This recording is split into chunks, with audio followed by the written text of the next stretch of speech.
Hello everyone, wherever you are, I'm glad you're here. I'm not a critic, and today we will be exploring the housing crisis in 2015's The Big Short. Let's get into it. The film opens up to Jared Bennett, who is portrayed by the legendary Ryan Gosling. He is surrounded by the chaotic environment known as Wall Street. He tells the story behind how Ranieri, who is Rudy Eisenzopf in real life, changed the world forever, explaining how he transformed the relative safety of home mortgages into something with way more risk. Next, we the audience are dropped into the life of Michael Burry, Christian Bale. Previously, he was a medical doctor who now manages funds at Scion Capital, an investment firm, and he is in the middle of hiring a new member onto his team, requesting information on the top 20 mortgage bonds in order to take a dive into the numbers in each one. Now let's welcome Michael Baum, who is the eccentric Steve Carell. He bursts into a meeting hijacking the spotlight, ranting about the disgust of a retail banker he just met. Moments later, he takes a phone call and walks out, solidifying a demeanor that draws you in. A man with a difficult background, trying to right the wrongs of the world. Michael Burry calls Lawrence Fields, Tracy Letts, with concerns about the mortgage bonds he was looking into, explaining how they are filled with very risky subprime mortgages, basically inadequate to stay reliable long term, estimating that by mid-2007 they will begin to fail, causing a crash in the market. With this information, he decides to bet against the mortgage bonds, an agreement that he has to create with the bank because it's something that has never been done before. In the end, he bets about $1.3 billion against the market. It won't take long for word to spread back to Jared Bennett about Michael Burry's investment into swaps, which will create a ripple effect with other investors. We're shown the investment team run by Mark Baum, which is under the Morgan Stanley name, his boss being Kathy Tao, the cool Adepero Aduye. Mark runs the team with partners Benny Daniels, Jeremy Strong, Porter Collins, Hamish Linklater, and Danny Moses, Rafi Spall. Overall, they might seem insignificant, but don't be fooled. They are a powerhouse of knowledge and grit.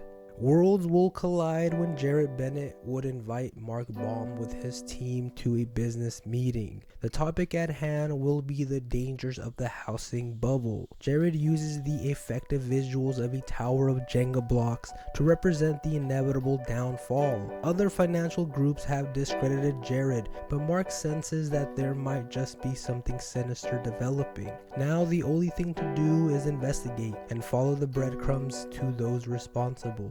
Welcome to the lives of Charlie Geller, who is John Magaro in real life, and Jamie Shipley, the talented Finn Whitrock. They are two gentlemen that are trying to enter the world of Wall Street. Their origins are from Colorado with money they have earned from trades out of a garage. They are hoping to get certified with the help of Goldman Sachs. It would also be at this moment we the audience are introduced to Joseph Brooks, a banker from Goldman Sachs. He is the awesome Joey Brooks. This moment is key because it shows how inexperienced Jamie and Charlie really are.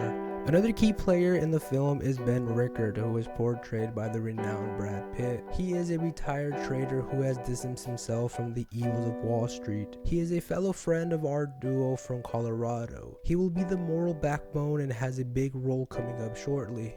In order to determine the legitimacy of Jared's claim, Danny Moses, Porter Collins fly out to Miami with Mark Baum. It would not take long before it becomes apparent that the housing bubble is very real. Instantly, the mood changes to slight panic and anger over how this became possible. Mark Baum switches gears and invests with Jared large amounts of money to bet against the housing market.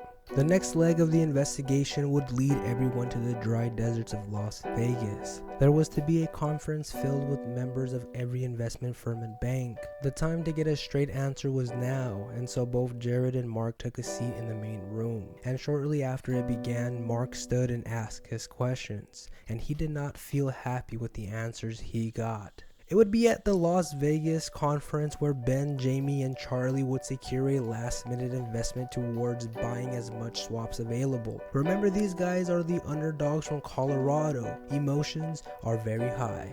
This investment will most likely be the biggest move they have ever taken in their careers. In the heat of the moment, Ben cuts in and reminds the guys that this investment will be against the United States economy. They are going against the very people who make up the country, some who are just struggling to get by and will have a horrible time during the crash. Baum is experiencing some inner turmoil. He seeks guidance from his wife, Cynthia Baum, who is the beautiful Marissa Tomei. Mark has had a very difficult time since the passing of his brother by suicide. He feels a sense of not doing enough to prevent that death, and since has been making an effort to be more engaged. Mark knows that the world is on the brink of collapse due to greed and incompetence. All he wants is justice, but feels hopeless. Bam! The day is here. The news is filled with the downfall of the economy. Those who invested in swaps against the economy are now having their opportunity to make it big. Charlie and Jamie get into contact with Ben and cash out on their swaps to the value of $80 million. Jarrett Vennett stares down at a bonus check for $47 million. Michael Burry sells his position to the profit of $2.69 billion.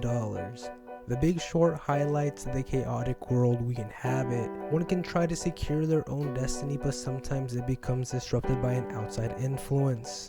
Thank you for watching. Stay safe. This is Not a Critic. Much love.